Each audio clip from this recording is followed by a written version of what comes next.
What if I told you that members of the armed forces, elite soldiers, intelligence analysts, and high-level officers were secretly worshipping dark gods, embracing esoteric doctrines, and planning the spiritual destruction of modern civilization?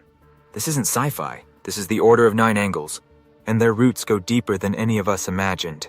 From classified military bases to battlefield deployments, there are claims, chilling, specific claims, that followers of an obscure occult group have not only infiltrated military organizations, they're using their positions to train, recruit, and prepare for something apocalyptic.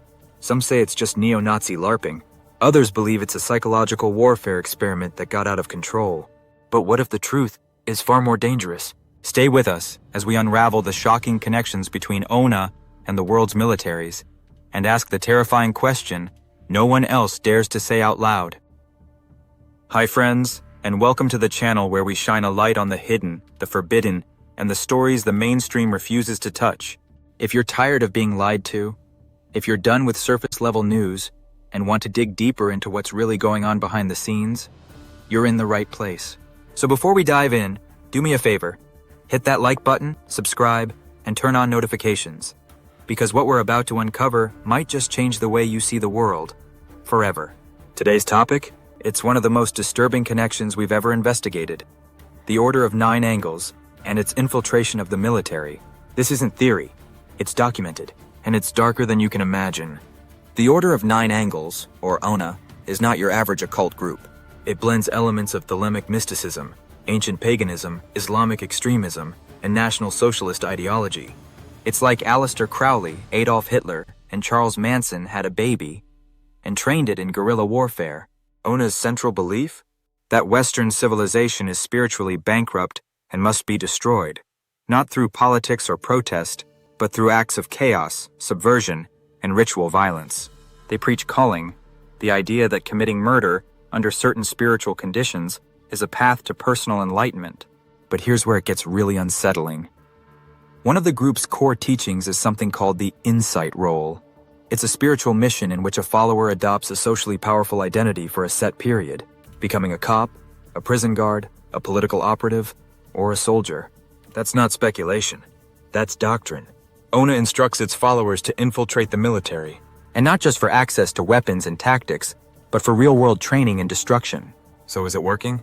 Well, in the past 5 years alone, multiple soldiers, across different nations, have been caught red-handed with ONA literature, digital communication with other members, or direct involvement in domestic terror plots. Let's look at just a few examples.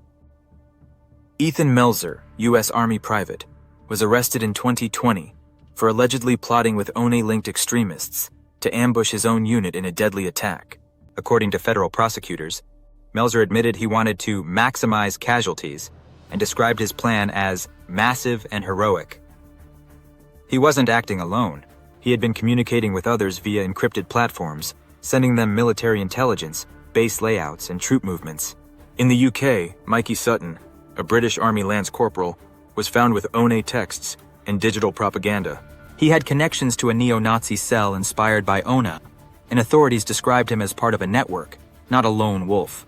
Another case involved Aidan Bruce Upshaw, a Royal Navy sailor who was convicted under UK terrorism laws after being found with ONA documents, including the infamous Iron Gates, a text that literally describes the spiritual benefits of bringing about the end of humanity. What do all these individuals have in common? They were active duty. They were trained.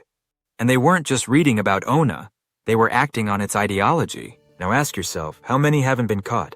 There are disturbing suggestions that some in power are not just unaware. They're protecting ONA cells, either out of negligence or complicity. Some researchers claim that intelligence agencies have flirted with ONA-like ideologies for decades, using occult symbolism and rituals as tools of psychological manipulation.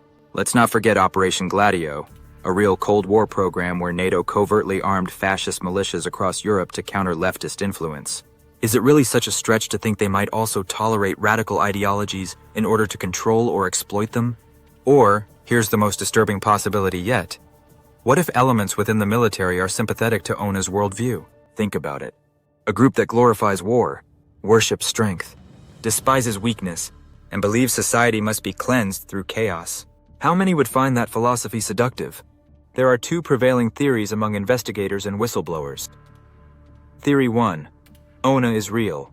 It's a small but growing cult of militant occultists who are intentionally infiltrating positions of power. They're actively seeking the fall of society through calculated subversion, and the military is their playground. Theory 2. ONA is a psyop, a creation of intelligence agencies, perhaps British MI5 or American black projects, designed to lure in radicals, monitor them, and discredit broader resistance movements. Some say the bizarre mix of Nazi mysticism and Satanism is too theatrical to be organic. But here's the twist. Both theories could be true. A real cult, used by real intelligence operatives, for real operations. And when things like that happen, people disappear. Files get sealed, and the truth vanishes into the abyss. The idea that a dark occult network has wormed its way into the global military system sounds like a Hollywood movie. But as we've seen, there are real cases, real convictions, and real signs that something sinister is operating behind the scenes.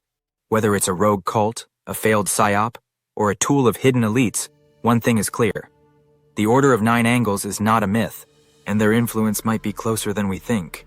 If this video opened your eyes, or shook you a little, make sure to subscribe, share, and comment below. Let's talk about this. Let's keep questioning, because we're not just a channel, we're a movement. And as always, stay curious, stay skeptical.